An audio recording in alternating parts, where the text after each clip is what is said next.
In the 18th century, there was something that spread across Europe and eventually made its way to America called puerperal fever, also known as the Black Death of childbed.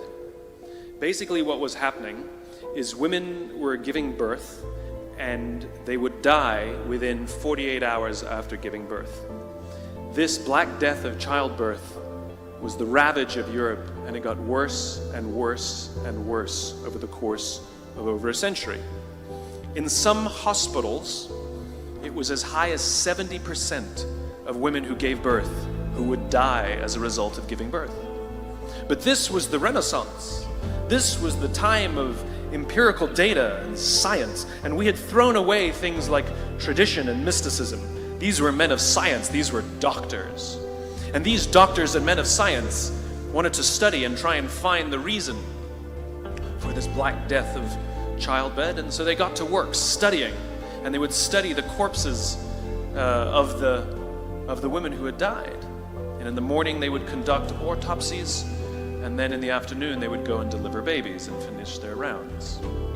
And it wasn't until somewhere in the mid-1800s that Dr. Oliver Wendell Holmes, father of Supreme Court Justice Oliver Wendell Holmes, realized that all of these doctors who were conducting autopsies in the morning weren't washing their hands before they delivered babies in the afternoon. And he pointed it out and said, "Guys, you're the problem." And they ignored him and called him crazy for 30 years, until finally somebody realized that if they simply washed their hands, it would go away. And that's exactly what happened. When they started sterilizing their instruments and washing their hands, the Black Death of childbed disappeared.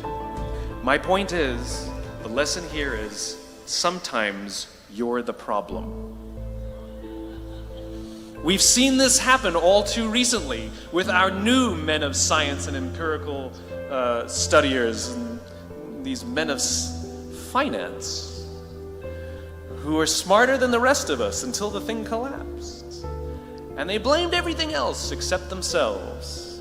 And my point is take accountability for your actions. You can take all the credit in the world for the things that you do right, as long as you also take responsibility for the things you do wrong. It must be a balanced equation.